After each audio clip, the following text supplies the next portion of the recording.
Rainey. Thank you, Mr. Chair. If imitation is the most sincere form of flattery, can I say I'm just only a little flattered by this bill?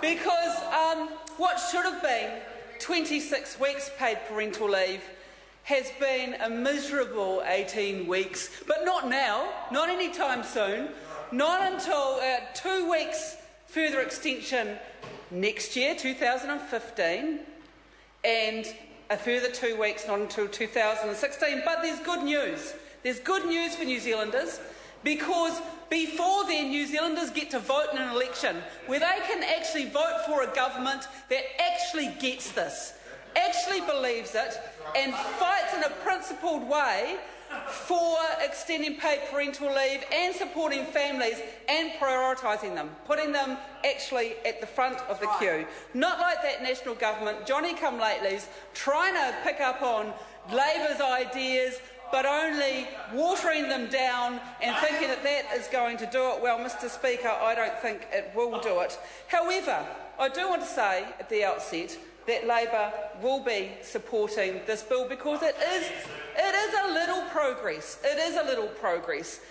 But I will, at this stage, remind the members opposite that there is a superior bill in front of this Parliament and still remains in this Parliament, that they can actually do the right thing and vote. They still get to do the right thing despite this poor measure that they are bringing in, and they can actually vote for 26 weeks paid parental leave, because that bill is still coming before this Parliament, and I look forward to that. Mr. Speaker, I'm surprised to be speaking on this bill in urgency, because after all, nothing in this bill comes in until 2015. So I'm quite surprised. I'm not sure what the urgency is over passing this bill through all stages tonight. I can only think that the government is embarrassed by my bill that is still on the order paper, and they want to try and get in front of it. Well, here is another issue that I want to raise, because I've got to say, well, I will get on and talk about children soon, because I think that's important, because that is what this is all about. It is all about the children. But what I've learnt through this exercise, Mr. Chair, is never trust a Tory. I've learnt never trust a Tory, because the reason that Chris Oakenfold was on his feet even speaking on a bill about this issue is actually a disgrace, I've got to say, because Chris Oakenfold was the MP who made the agreement with me on behalf of his caucus that if there was to be any extension to paid parental leave, that it would be done in my bill, in my name. Yes, you did, Mr. Oakenfold. Yes, you did. And that's why I'll never trust a Tory. It's why I'll never trust a Tory, because there he is pretending that he never made that agreement on behalf of his caucus, but he did. Because when the National Party came to me and asked for an extension because they were going to reconsider their position, they said they were going to make amendments to my bill and discuss that with me. Point of order, Chris Oakenfold. Mr. Speaker, while it's a reasonable debate and it's an important one, I really do object to being called a Tory. Oh, no. That's not a point of order. Mr. Speaker, I'm not going to continue to talk about that particular issue anymore, except just to note that Mr. Oakenfold didn't object to being called trustworthy. But look, to continue on, speaking about what Tories have had to say about this issue, there is one more Tory I do want to talk about before I talk about children, and that is Judith Collins, who in 2004 said about paid parental leave, "It is another example of the government using taxpayers' money to try and win some votes." That's what Judith Collins said in 2004. And if she was here now, if she wasn't on leave as she is, oh, she is here. Oh, she's back. Well, look, come down, Judith. Come and take a call on the debate. Order. Judith Collins. I refer to the absence. Judith Collins. Okay. Mr. Speaker, because actually, I'm also quite interested that the National Party have put male after male after male up to speak on this bill, when in fact, when it comes to my bill on paid parental leave, they won't let the men anywhere near it, strangely enough. They'll only let the women in the National Party talk. But, Mr Speaker, what I really want to say is that this bill is a really good bill because it puts the issue right in front of the public. They can now see which government it is that would actually prioritise families. They can see it, absolutely, because they know that the Labor government, a Labor-led government, will have 26 weeks paid parental leave, and that we'll have it in place a long way before they even get to their 18 weeks. Even before they'll get to their 18 weeks. They also know, Mr Speaker, that it is the Labor Party that will ensure that all children reap the benefit of policy making under a Labor-led government.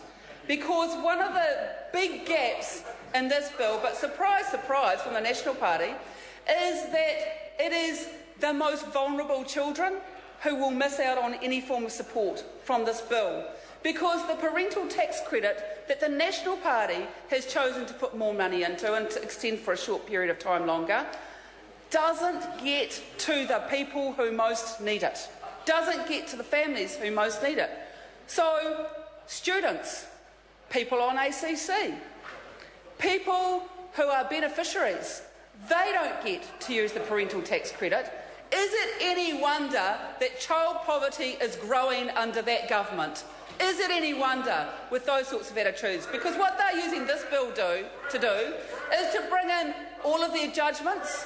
Well, I will prove it, Mr Bennett, if you just actually listen to the speech. And I did hear Mr Bennett before doing a tiny 2-minute speech because he couldn't even talk about children and families for longer than 2 minutes. I heard him speaking and saying, where is Sue Moroney? Well, Sue Moroney was doing lots and lots of media interviews because the media understand where this bill comes from. They understand what the driving force has been, even if David Bennett doesn't want to admit it. But, Mr Speaker, it is a great shame that the National Party again have taken their Cabinet Club approach to this bill, have made all these sorts of judgments that they do and said, well, there's only some families that are worthy of the support. Only some. Mike Sabin called them hard-working families.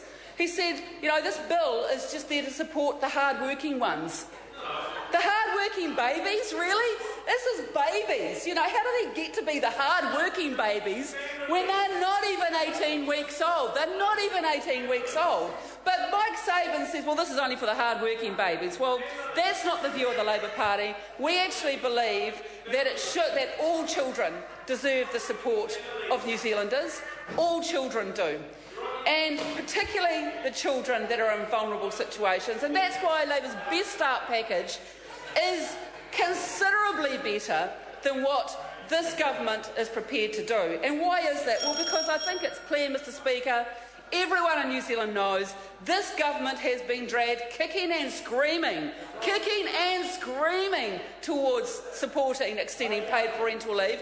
They have tried every trick in the book. And from 2002, they have consistently voted against any form of paid parental leave. They have threatened a financial veto, the extreme tool of a financial veto against extending paid parental leave. They have filibustered my bill to try and stop paid parental leave from being extended to 26 weeks. They have used every trick in the book to try and stop this from happening. But in the end, Mr Speaker, they knew that they were on the wrong side of the New Zealand public. They knew that they were losing votes through these popular policies, but they still couldn't bring themselves to do it properly. They still couldn't bring themselves to do it properly because they fundamentally don't believe in it. They will never put children at the heart of their policy making because they fundamentally don't get it. The hard-working ones, only the hard-working babies are going to get this, according to Mike Sabin. Well, that says just about all you need to know about the National Party. They have been dragged kicking and screaming towards this. Mr Speaker, I'm proud of my part in bringing this about, and I applaud the government for doing the smallest amount they think they can get away with in an election year. Call Louise Upston. Thank you, Mr Speaker. I'm very proud to be a member of the National Government today in a budget that has delivered